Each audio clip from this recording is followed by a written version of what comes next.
继续来看高雄市今仔日的空气品质实在是有够歹。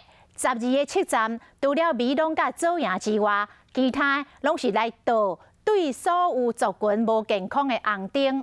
这个高雄人武的八卦国小启动着防治的措施，开这个空气的清净机，升这个空污机，而且提醒学生都要挂喙罨，避免长时间伫户外来活动。 好，请全校各位小朋友注意一下，我们今天的空污指标是红色的。下课时间一到，麦克压起来开始公布，空气品质无好，爱学生甲喙罨挂好，减少室外活动。教室内底电风一启动，校内传灯嘛插红色旗啊，看到这个就知影今仔日空气阁是垃圾的。 戴上口罩。我们出外时会尽量的戴口罩。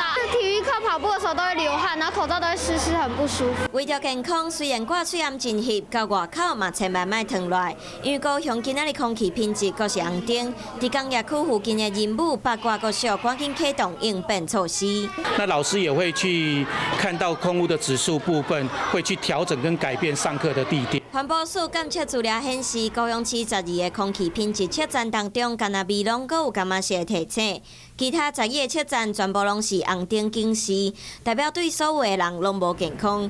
空气品质变歹，累积污染物，一旦中到了才会减少。提醒民众出门要时会记得挂喙罨。